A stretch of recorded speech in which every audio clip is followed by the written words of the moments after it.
Mi esposa me engañó con un hombre que grababa a mujeres casadas, y él desapareció para siempre. La noche anterior. Devolviendo el coche de alquiler al aeropuerto, recogí mi propio coche y me dirigí directamente a la oficina para registrarme y hablar con Ricardo. Necesitaba reducir mis viajes de trabajo y, al entrar en el despacho de Ricardo, cerré la puerta y le informé de mi situación. Mencioné el deseo de mi esposa de que estuviera más en casa y expresé la necesidad de cambios en mi programa de viajes. Miré a Ricardo, esperando su respuesta. Ricardo me informó que mi ascenso había sido aprobado y que ya no tendría que viajar tan frecuentemente. Fue un alivio bienvenido, aunque no pude asimilarlo completamente en ese momento. Mi mente estaba consumida por el conocimiento de la aventura de mi esposa.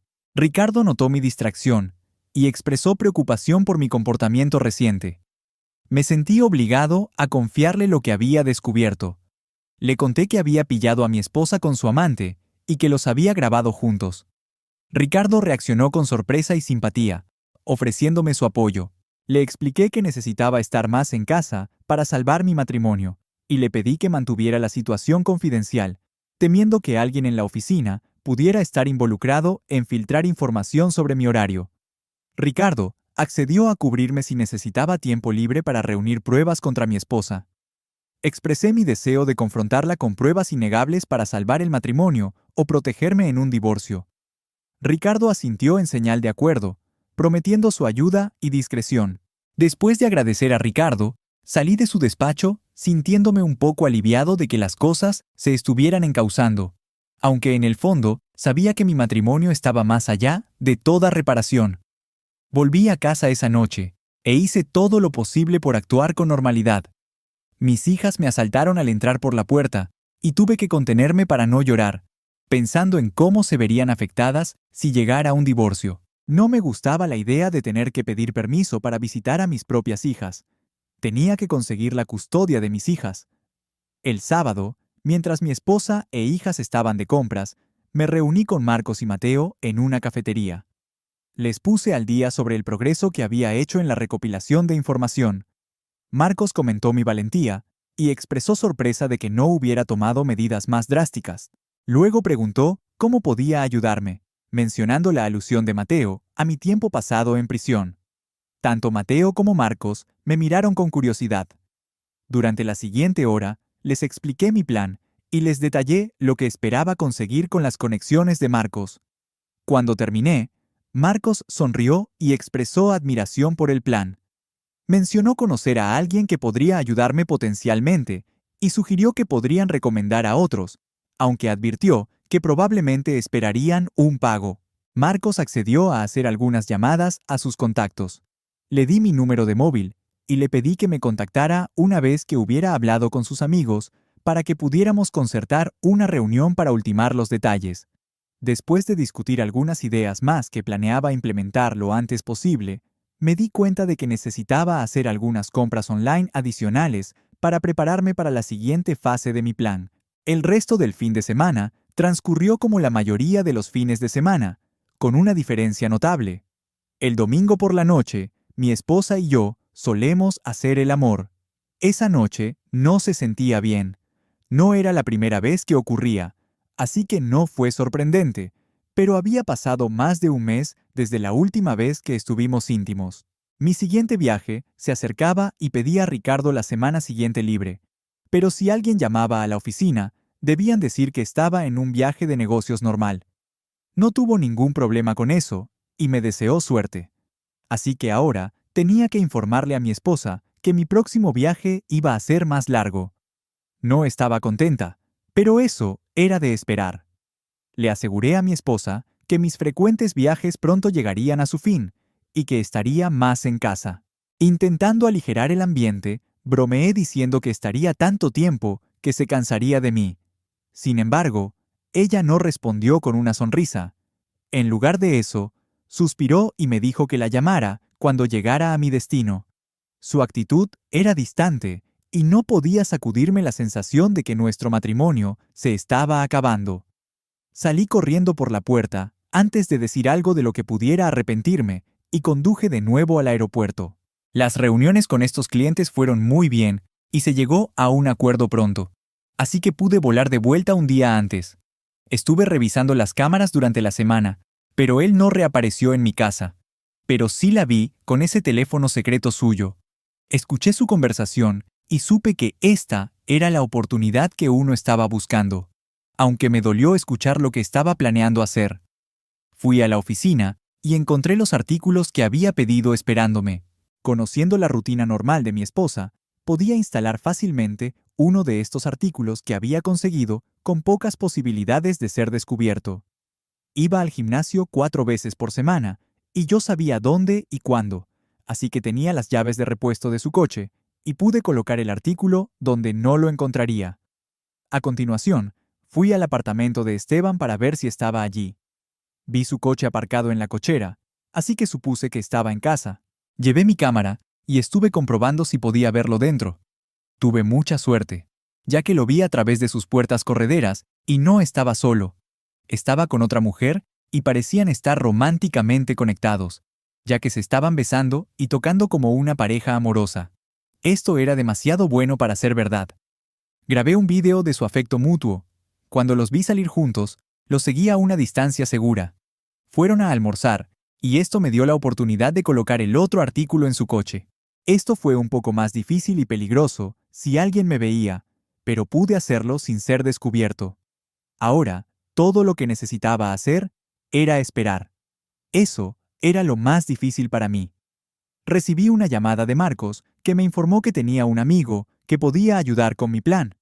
Decidimos reunirnos en mi habitación de hotel para evitar que nos vieran juntos en público, considerando la naturaleza de las actividades que estábamos planeando. Cuando llegaron, Marcos me presentó a Joe, un hacker informático que podía ayudar con nuestro plan. Durante la siguiente hora, les conté los detalles de la aventura de mi esposa y expresé mi deseo de venganza contra su amante. Les mostré copias del contenido de la cartera del hombre que había obtenido. Joe planteó preocupaciones sobre la legalidad de nuestro plan y exigió saber qué ganaría él con ello. Tras pensarlo un momento, le ofrecí $5,000 en efectivo a Joe.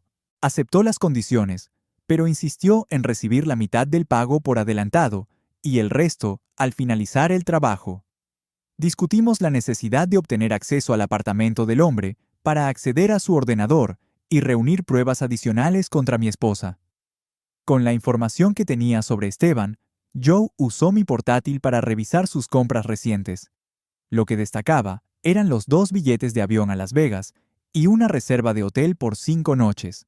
Esto marcó nuestra decisión de entrar en su apartamento, lo que llevó a Joe a preguntar si sabía si había un sistema de alarma. Admití no estar seguro, así que Joe accedió a investigar y volver a contactarme. Si había un sistema de alarma, insistió en un pago mayor por facilitar nuestra entrada. Acepté pagarle más, dependiendo de la justificación. Parecía que mi esposa estaba planeando un viaje final con este individuo. Revisé mi tableta para confirmar la funcionalidad de los dispositivos de rastreo que había colocado en sus coches, accesibles a través de mi tableta o smartphone para monitorizar sus ubicaciones.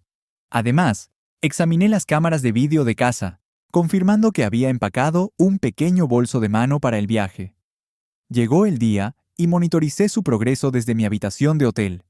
Llamé a Joe y accedió a reunirse más tarde esa tarde. Aunque no había identificado ningún sistema de alarma visible, enfatizó la necesidad de precaución. Nos reunimos a unas pocas manzanas del apartamento de Esteban y discutimos el plan para entrar.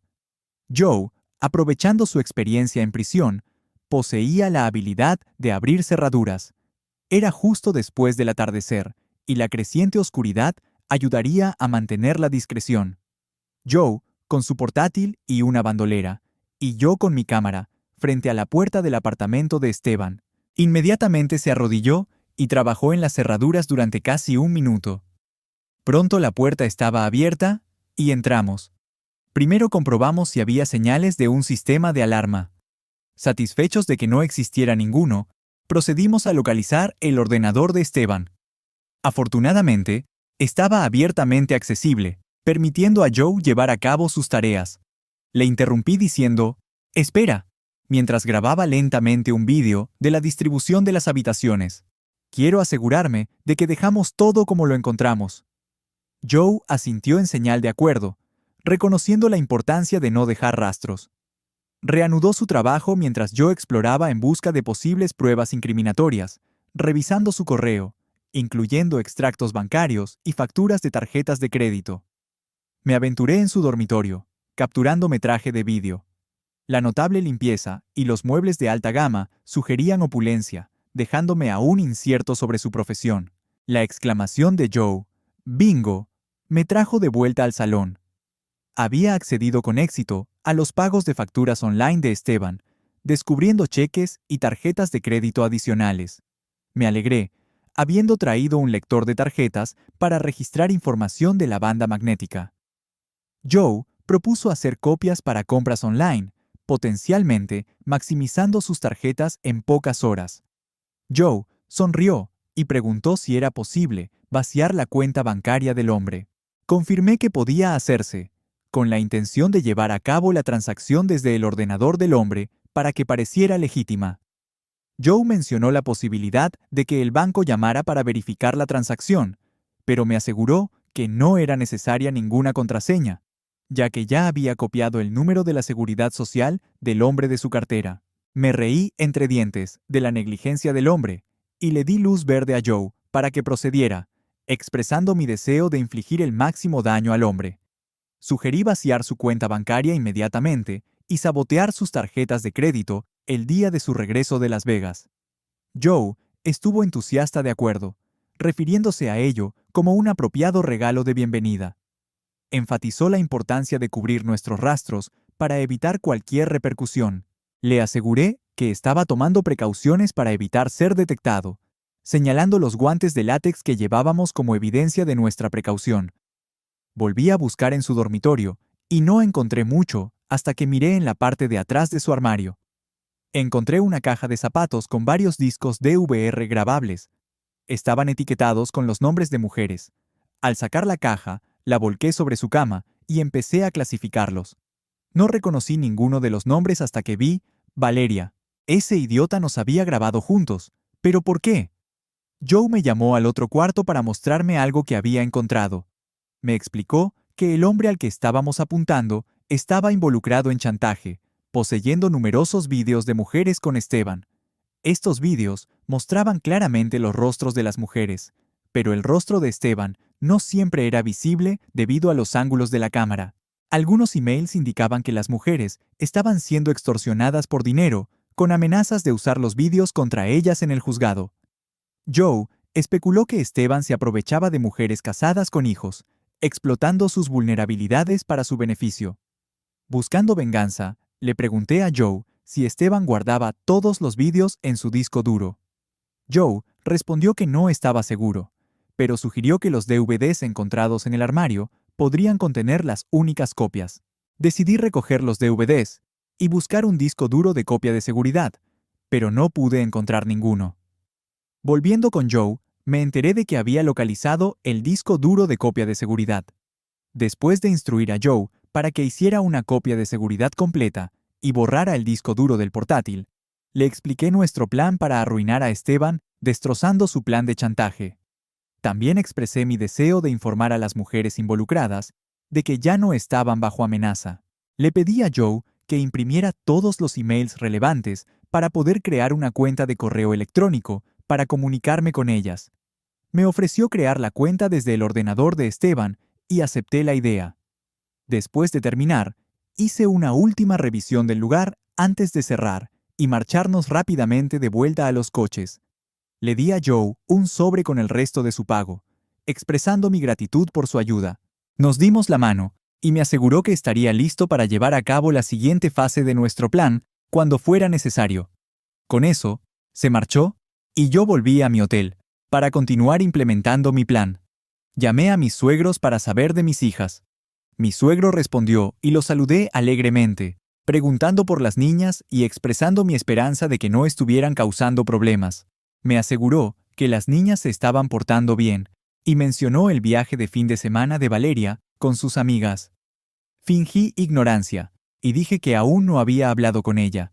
enfatizando que quería asegurarme de que las niñas estuvieran instaladas antes de contactarla.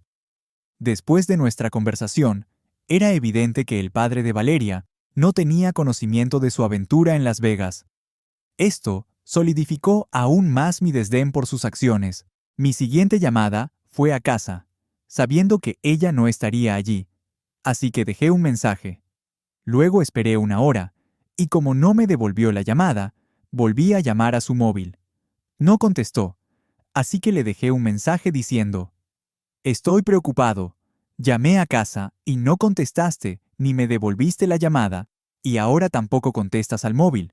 Por favor, llámame solo para que sepa que estás bien». También añadí que si no sabía de ella en una hora, iba a llamar a sus padres. 15 minutos después, recibí una llamada sorpresa de Valeria. Preguntó si todo iba bien, mencionando que había intentado llamar a casa, pero no había recibido respuesta. Le aseguré que todo estaba bien, explicando que había llevado a las niñas a casa de mis padres después de pasar tiempo con amigos. La respuesta de Valeria sonó algo tensa. Sugerí que saliéramos una noche juntos cuando volviera a casa en una semana, pero su respuesta pareció incierta. Sintiéndome sospechoso, presioné a Valeria, bromeando con ella e intentando ponerla nerviosa. Alegó estar cansada e insinuó que quería terminar la conversación. Respetando sus deseos, me despedí y le dije buenas noches y le expresé mi amor antes de terminar la llamada. A pesar de mis esfuerzos por mantener la calma, la ira empezó a resurgir en mí. No dormí bien, así que me levanté temprano para hacer mi carrera matutina.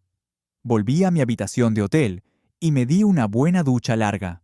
Después, llamé a la oficina y comprobé si necesitaban algo de mi atención, pero todo parecía ir bien allí. Entonces, recibí la llamada que todo padre teme. Sofía se había lesionado en el colegio y la habían tenido que llevar al hospital. En ese momento, nada me importaba más que la seguridad de mi hija. El colegio llamó primero a mi casa. Como nadie contestó, intentaron llamarme al trabajo, lo que a su vez hizo que alguien de mi oficina me llamara. Llamé al colegio y me informaron que se había roto el brazo y que estaba en urgencias siendo atendida. Salí corriendo por la puerta y me fui directamente al hospital. Una vez allí, llamé al móvil de Valeria y al saltar su buzón de voz, grité por teléfono que si no me llamaba en los próximos 15 minutos, la siguiente llamada que haría sería a un abogado de divorcio. Pasó una hora hasta que sonó mi móvil. Vi que era de Valeria. Rechacé la llamada y me senté con mi hija mientras el médico le escayolaba el brazo. Estaba llorando, diciendo que quería a mamá. Quería consolarla, pero no sabía qué decir. Le llevó un tiempo, pero finalmente se calmó y la llevé a casa de sus abuelos. Mi teléfono volvió a sonar una y otra vez. Rechacé las llamadas. Cuando me había calmado, llamé a un buen abogado de divorcio y concerté una cita para el día siguiente. Entonces, Valeria volvió a llamar. Contesté esta llamada. Me saludó sarcásticamente, comentando mi supuesta suerte en las mesas de blackjack e informándome de que había contactado con un abogado de divorcio. Entre lágrimas, amenazó con usar el vídeo que tenía de mí y de Esteban juntos como prueba para obtener la custodia total de nuestras hijas. Le recordé su ausencia cuando nuestra hija estaba en el hospital llorando por su madre, mientras ella estaba con su amante en Las Vegas. Intentando tranquilizarla, le sugerí que podía empezar una nueva vida con Esteban y potencialmente tener más hijos. Insistió en que era a mí a quien amaba y quería. Sintiéndome en conflicto, terminé la llamada, incapaz de soportar la agitación emocional. Llevé a Sofía y a Emilia a casa, y les ayudé a empacar sus maletas con algo de ropa, y las llevé a mi hotel, consiguiéndoles su propia habitación al lado de la mía. Luego llamé al padre de Valeria, y le conté lo que había pasado en el colegio, y que por el momento no íbamos a vivir en casa hasta que se resolvieran algunas cosas. Mi suegro llamó y preguntó por la situación entre Valeria y yo. Le expliqué que estábamos teniendo algunos problemas, pero le sugerí que hablara con Valeria para obtener más detalles. Me informó que él se haría cargo de las niñas por el momento, hasta que estuviera seguro de su bienestar y seguridad. Aunque no entendía completamente, nos deseó lo mejor y esperó que pudiéramos resolver nuestros problemas. Entonces, contacté con mi abogado y le indiqué que procediera a notificar a mi esposa. A continuación, llamé a Marcos y le indiqué que causara estragos en Esteban, maximizando sus tarjetas de crédito, vaciando sus cuentas bancarias y dañando su crédito. Más tarde esa noche, Valeria me llamó angustiada. Inicialmente, dudé en contestar, pero finalmente lo hice después de recibir un mensaje de texto suyo. Con lágrimas, me explicó que Esteban la estaba chantajeando, amenazando con compartir vídeos de ellos de Las Vegas con otros. Respondí fríamente, sugiriendo que ella se había buscado esto al involucrarse en la aventura. Colgué, sabiendo que Valeria necesitaba afrontar las consecuencias de sus acciones. Ella había elegido dejar su hogar y matrimonio por su propio placer, y ahora tendría que afrontar las repercusiones. Después de decidir terminar las cosas con Valeria, necesitaba ocuparme de su amante, Esteban. Llamé a Marcos y le informé que había contactado con mi abogado para que le notificaran a Valeria los papeles del divorcio, lo que tardaría unos días. Mientras tanto, quería trasladar mi dinero al extranjero, asegurándome de que solo mis fondos estuvieran protegidos. Marcos cuestionó mi decisión, pero le aseguré que había terminado con Valeria y estaba decidido a darle lo que se merecía. Marcos mencionó un cambio de planes y sugirió reunirnos a las 17 horas. Nos reunimos en un bar de mala muerte y entablamos una larga conversación que duró casi 2 horas. Antes de separarnos, nos dimos la mano y le entregué un sobre sustancial. Durante los siguientes 3 días, Valeria siguió llamando y yo seguí ignorando. Quería que sufriera. El viernes por la noche, recibí la llamada que estaba esperando con impaciencia. Era una videollamada, contesté. Al otro lado, había un hombre atado a una silla y ensangrentado. Una voz de fondo informó a Esteban que su amigo tenía un mensaje para él. Esteban, mirando a la pantalla, fue interpelado por alguien que mencionó su reciente viaje a Tijuana y el agotamiento que debía conllevar. El interlocutor insinuó los problemas financieros de Esteban y sugirió que su situación actual le ayudaría a esconderse del banco. El interlocutor continuó mencionando a alguien llamado Santiago y su brebaje especial, insinuando una implicación siniestra. Explicaron que podrían haber tomado medidas legales contra Esteban por alienación de afecto, pero optaron por no perder el tiempo. El mensaje concluyó con una despedida a Esteban, indicando que alguien llamado Señor López estaba ahora involucrado. Vi a Esteban por última vez ese día. En sus ojos vi miedo. A eso lo llamo una buena inversión. Esteban seguía vivo cuando fue introducido en el gigantesco bidón azul lleno del brebaje especial de Santiago. Nadie volvió a saber de él. Nadie siquiera preguntó por él. 7 meses después, era un hombre libre. Obtuve la custodia de mis hijas. Me quedo con la casa hasta que mis 2 hijas sean mayores, y luego podemos venderla y dividir la diferencia. No hubo pensión alimenticia ni manutención infantil. No quería saber nada de Valeria, pero ella tiene derechos de visita y normalmente dejo a las niñas en su casa y me marcho. Un año después, empecé a salir con Lisa. Era la antigua profesora de Sofía en el colegio, y parece que a Sofía le gusta más su compañía que la de su madre. No he decidido casarme, y me lo estoy tomando con calma. Mientras el sol se ponía, pintando el cielo con tonalidades pastel, un sentimiento de paz inusual me invadió. Los fantasmas del pasado, aunque no del todo desvanecidos, ya no me atormentaban con la misma intensidad. Había pasado suficiente tiempo para sanar las heridas, aunque las cicatrices, por supuesto, perdurarían. La tranquilidad que sentía no era solo por la resolución del asunto, sino también por la nueva vida que estaba construyendo. La llegada de Lorena a mi vida fue una brisa fresca después de la tormenta.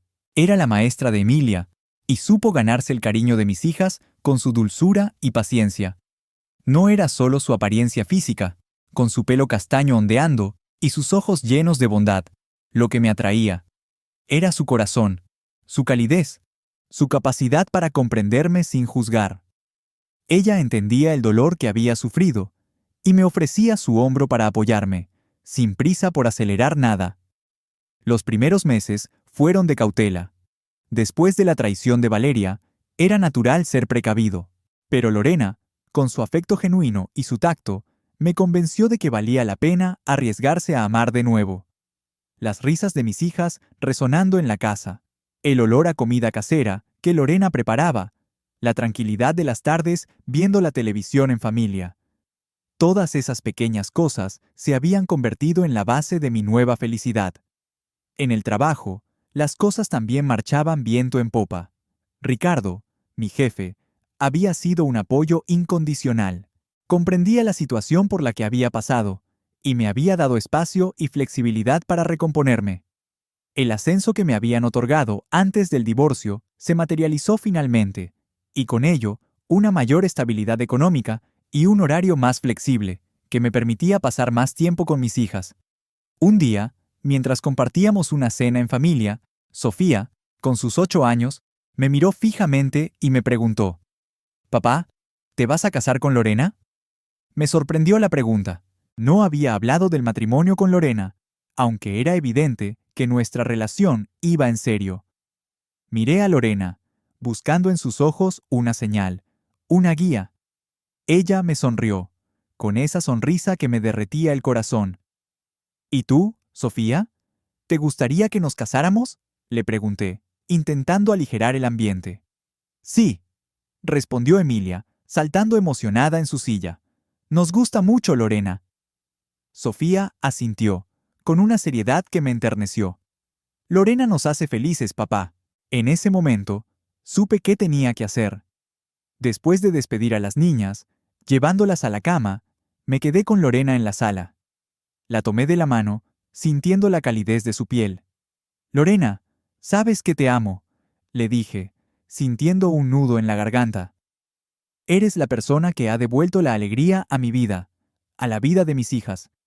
Me has enseñado a confiar de nuevo, y quiero compartir el resto de mi vida contigo». Saqué de mi bolsillo una pequeña caja de terciopelo azul. La abrí, revelando un anillo de compromiso, sencillo, pero elegante, con un brillante diamante. «¿Te quieres casar conmigo?», le pregunté, con el corazón latiéndome con fuerza. Los ojos de Lorena se inundaron de lágrimas. Asintió, emocionada. «Sí, Alejandro. Sí, sí, sí», respondió, lanzándose a mis brazos. El compromiso fue rápido. Las niñas estaban radiantes de felicidad. La noticia corrió por la familia y los amigos. Se planeó una ceremonia sencilla, íntima, con la familia y los amigos más cercanos. No queríamos nada ostentoso, solo celebrar el amor y la esperanza. El día de la boda, el sol brillaba con intensidad. La ceremonia se llevó a cabo en el jardín de mi casa, adornado con flores blancas y rosas. Las niñas, vestidas con hermosos vestidos, caminaron delante de Lorena, esparciendo pétalos de flores. Cuando la vi caminar hacia mí, radiante de felicidad, sentí que el tiempo se detenía. El mundo, por un instante, se redujo a ella, a su sonrisa, a sus ojos que me prometían un futuro lleno de amor. «¿Aceptas a Alejandro como tu esposo, para amarlo, respetarlo y cuidarlo?», preguntó el sacerdote. «Sí, acepto», respondió Lorena, con la voz temblorosa. Después del «sí, acepto» y el intercambio de anillos, nos convertimos en marido y mujer. La felicidad se podía sentir en el aire, en la risa de las niñas, en las miradas cómplices de los invitados.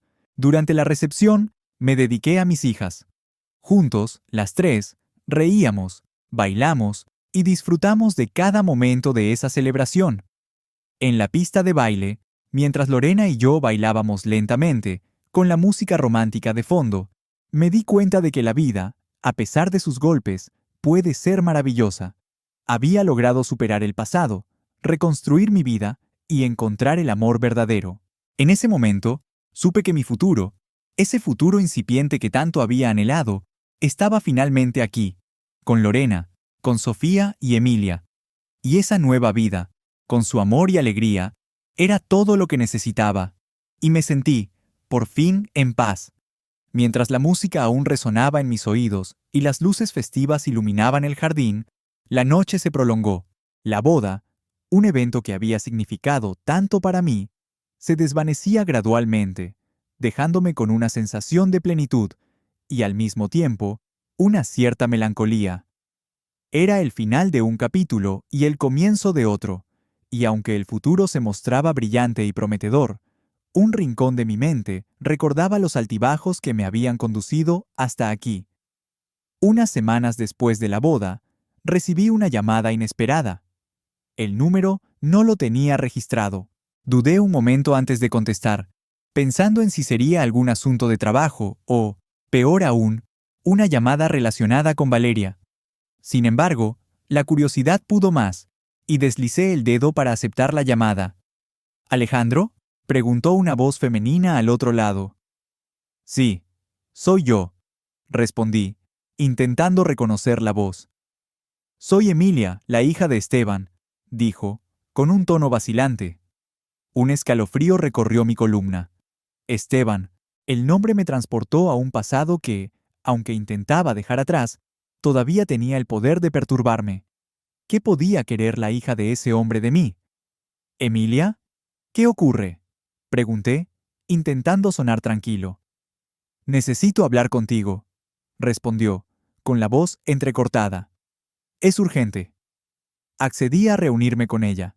Nos citamos en una cafetería tranquila, en un barrio alejado de mi casa.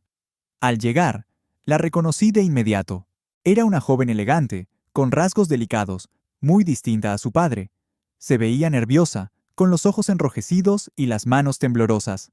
Gracias por venir, me dijo, con una voz apenas audible. No hay problema, Emilia. Dime, ¿qué pasa?, le respondí, ofreciéndole una taza de café. Es sobre mi padre y mi madre, respondió, tragando saliva. Quiero contarte lo que pasó. Emilia me relató una historia que me heló la sangre. Al parecer, Esteban, antes de morir, le había confesado a su hija la verdad sobre sus negocios turbios. Le había hablado del chantaje, de los vídeos, de las mujeres a las que había arruinado la vida. Le había contado, también, sobre mi esposa, Valeria. Mi padre estaba obsesionado con Valeria, me dijo Emilia. Quería vengarse de ti, de alguna manera. Emilia me contó que Esteban había grabado un vídeo de Valeria y de mí durante una de nuestras visitas a un hotel. El vídeo, según Emilia, era de baja calidad, pero aún así, comprometedor. Esteban había guardado el vídeo en un disco duro que Emilia había encontrado después de la muerte de su padre. Quiero entregarte este disco duro, me dijo Emilia, sacando un pequeño dispositivo de su bolso. No quiero que nadie más sufra por culpa de mi padre. En ese momento, sentí una mezcla de emociones, sorpresa, incredulidad y, sobre todo, una profunda tristeza. La sombra de Esteban aún se extendía sobre mi vida, incluso después de su muerte. Acepté el disco duro. Sabía que, en su interior, se guardaba la prueba de una nueva traición, de un nuevo dolor. Dudé en ver el vídeo. ¿Para qué? ¿Qué ganaría con eso? Ya había superado el pasado, había encontrado la felicidad. Sin embargo, la curiosidad y una necesidad de entender me impulsaron a llevar el disco duro a casa. Después de dudar durante días, finalmente lo conecté a mi ordenador. La imagen de Valeria, de mí mismo, apareció en la pantalla. El vídeo era breve, pero suficiente para revivir el dolor, la frustración, la rabia. Pero, al mismo tiempo, sentí algo más: compasión. Comprendí que Valeria, con sus debilidades y sus errores, también era una víctima de las circunstancias, de un hombre perverso. En ese instante, tomé una decisión. Borré el vídeo. No quería que ese recuerdo siguiera atormentándome. Ya había pasado suficiente. Al día siguiente, llamé a Valeria. La invité a tomar un café. Necesitaba hablar con ella, cerrar definitivamente ese capítulo de mi vida. Nos reunimos en la misma cafetería donde había hablado con Emilia. Valeria se veía demacrada, con los ojos apagados. Parecía una sombra de lo que había sido. «Alejandro», susurró, con la voz rota. «Valeria», respondí, sintiendo una profunda tristeza. Hablamos durante horas. Le conté lo del vídeo, lo que había hecho Esteban, la verdad sobre su muerte. Valeria se derrumbó, lloró, se lamentó, se arrepintió. Le escuché con paciencia, sin juzgarla. Le expliqué que ya no sentía rabia, ni odio, que había perdonado. Le deseé lo mejor. Antes de despedirnos, le dije, Valeria, te deseo que encuentres la paz. Fue la última vez que nos vimos. Los meses siguientes transcurrieron con calma. La vida, en su flujo constante, nos llevó por caminos nuevos. Yo seguí adelante, disfrutando de mi matrimonio, de mis hijas, de mi trabajo. Una tarde, mientras disfrutaba de una copa de vino en el jardín con Lorena, recibí un mensaje en mi móvil. Era un mensaje de un número desconocido. Alejandro, soy Sofía. Te quiero mucho. Papá, gracias por todo. Sonreí. Las palabras de mi hija me llenaron de alegría. La vida, a pesar de sus pruebas, siempre es un regalo. Y yo, por fin, había aprendido a apreciarlo. Levanté mi copa y brindé por el futuro. Un futuro que, a pesar de las sombras del pasado, se presentaba radiante, lleno de amor, de felicidad, de paz. Y supe, con certeza, que había tomado, finalmente, el camino correcto. El crepúsculo se extendía sobre la ciudad, tiñendo el cielo de tonos anaranjados y púrpuras. Desde mi balcón, podía contemplar la vibrante Ciudad de México, con sus luces parpadeantes y el constante murmullo de la vida. Una sonrisa surcaba mis labios al recordar los acontecimientos que habían transformado mi existencia. Las cicatrices del pasado, aunque presentes, ya no dictaban mi rumbo. Había logrado construir una nueva vida, un nuevo yo, anclado en el amor y la esperanza. Las cosas con Lorena eran perfectas. Su amor era un bálsamo para las heridas, una fuente inagotable de alegría. Cada día era una celebración, cada instante un tesoro. Mis hijas, Sofía y Emilia, la adoraban. Su presencia había transformado nuestro hogar en un santuario de felicidad. Un día soleado, mientras preparábamos un picnic para ir al parque, Sofía me sorprendió con una pregunta inesperada. Papá, ¿alguna vez te has preguntado qué fue de Esteban? La pregunta me tomó por sorpresa. Hacía tiempo que no pensaba en ese hombre, en la oscuridad que había intentado inyectar en mi vida. No mucho, hija mía, respondí, intentando sonar despreocupado. ¿Por qué lo preguntas? Es que a veces pienso en él, y en todo lo que hizo, dijo Sofía, con una seriedad que me conmovió. Le expliqué que el pasado era el pasado, y que lo importante era el presente, la felicidad que habíamos encontrado. Pero sus palabras me hicieron reflexionar. ¿Qué había sido de su vida? ¿Habría encontrado la paz o estaría condenado a vagar en la oscuridad? Al día siguiente, decidí indagar un poco. Contacté a Marcos, mi viejo amigo y confidente, y le pedí que me informara sobre la situación. Marcos, con su habitual diligencia, investigó y me contactó a los pocos días. Alejandro, tengo noticias, me dijo Marcos, con un tono serio. Al parecer, después de tu incidente, la vida de Esteban se desmoronó por completo. Perdió su trabajo, sus contactos, y la mayoría de la gente que conocía se alejó de él. ¿Y qué más? Pregunté, intrigado. Al final, terminó solo, con un par de deudas y un historial legal bastante turbio. Continuó Marcos. No se sabe mucho de él, pero al parecer tuvo algunos problemas de salud y... Marcos hizo una pausa, dudando. Y falleció hace unos meses, solo en su departamento. La noticia me impactó. La muerte de Esteban, el hombre que había intentado arruinar mi vida, me dejó una sensación de tristeza, pero también de alivio. Había llegado el fin. Unos días después, recibí una carta. Era de Emilia, la hija de Esteban.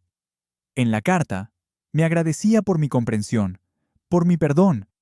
Me decía que, después de la muerte de su padre, había logrado rehacer su vida y que estaba tratando de honrar la memoria de su madre, una mujer a la que Esteban había dañado terriblemente. La carta me conmovió profundamente. Me di cuenta de que la vida, incluso en sus momentos más oscuros, siempre ofrece una segunda oportunidad. Unos meses después, mientras festejábamos el cumpleaños de Emilia, recibí una llamada de Lorena. Me dijo que tenía una sorpresa para mí. Al colgar, las niñas me rodearon, llenas de entusiasmo. No entendía nada hasta que vi entrar a Lorena con una enorme caja de regalo. ¡Ábrelo, papá!, gritaron Sofía y Emilia al unísono. Con una sonrisa, abrí la caja. En su interior, había un cachorro de labrador negro, con unos grandes ojos marrones y una energía desbordante. «Es para ti, Alejandro», dijo Lorena sonriendo. «Es un cachorro, para que tengas compañía». El cachorro, que llamamos Lucas, se convirtió en un miembro más de nuestra familia. Sus juegos, sus travesuras, su amor incondicional, llenaron nuestro hogar de alegría y felicidad. Con Lucas, con Lorena, con Sofía y Emilia, mi vida era perfecta. Había superado el pasado, perdonado, aprendido a amar de nuevo. Había encontrado la paz. Una tarde, sentados en el jardín, contemplando la puesta de sol, le dije a Lorena: «Gracias, mi amor, por ser mi compañera, mi amiga, mi todo. Gracias por hacerme feliz». Lorena me sonrió, con los ojos llenos de amor. «Te amo, Alejandro», respondió, «y estoy feliz de haberte encontrado». En ese instante, supe que mi vida, con sus altibajos, con sus cicatrices, había llegado a su destino final. Había encontrado la felicidad, la paz, el amor, y eso, para mí, era todo. El sol se ocultó tras los edificios, dejando tras de sí un cielo de colores vibrantes. Y en ese momento, solo sentí gratitud. La oscuridad ya no me acechaba. Había encontrado la luz. Mientras el sol se hundía tras los rascacielos, proyectando largas sombras sobre la vibrante Ciudad de México, una ola de gratitud me inundó. La vida, con sus intrincadas vueltas, me había conducido a este momento de serenidad, a esta felicidad que tanto había anhelado. Las lecciones del pasado, aunque grabadas a fuego en mi memoria, ya no me atormentaban.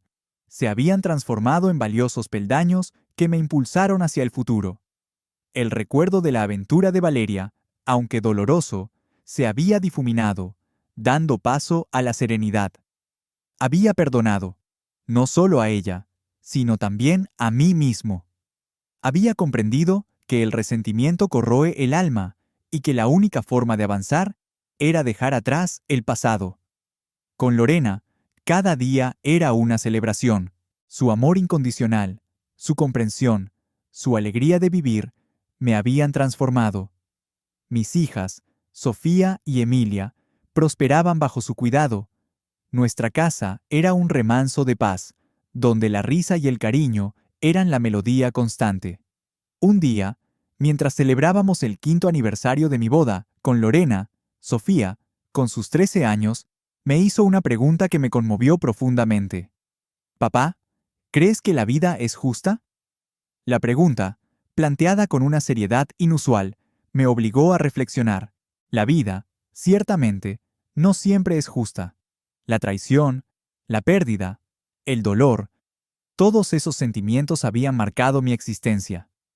«A veces, hija mía, la vida puede parecer injusta», respondí, mirando a los ojos a mi hija.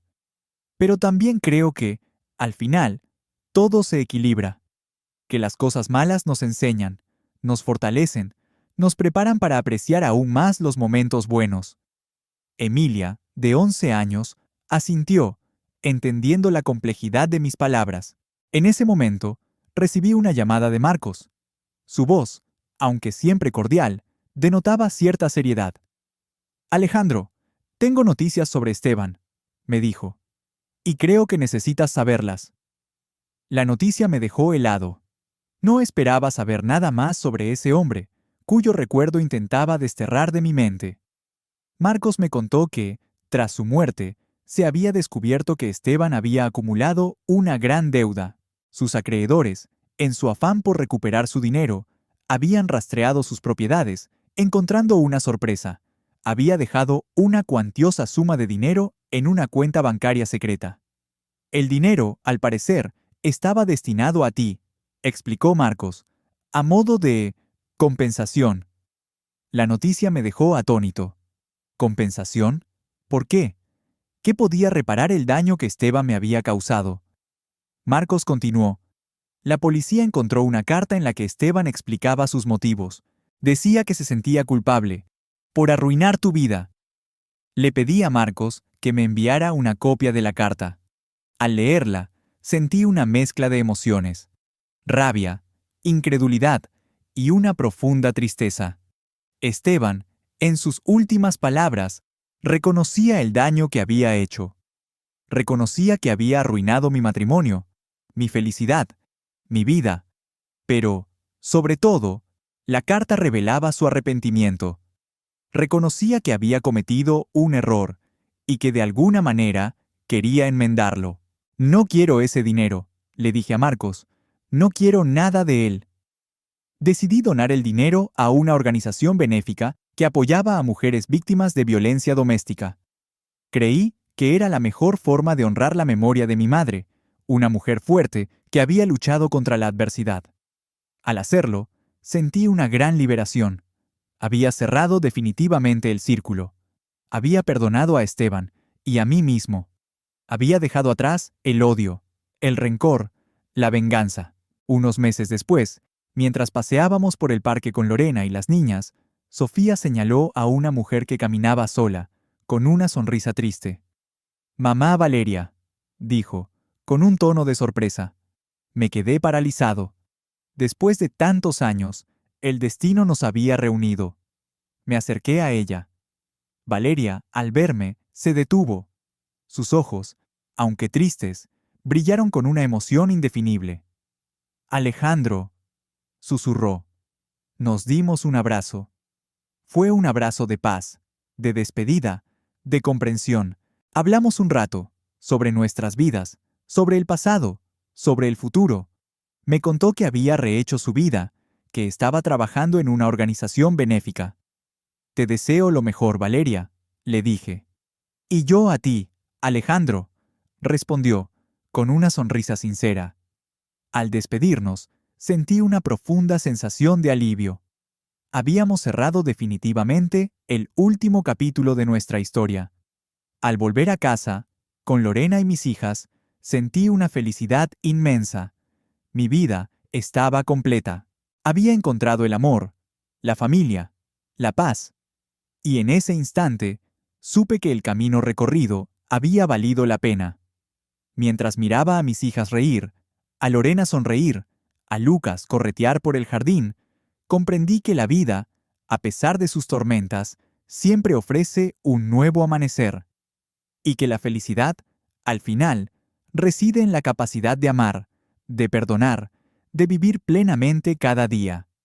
El sol, al fin, se ponía, pintando el cielo con colores vibrantes, y en ese atardecer encontré la paz definitiva.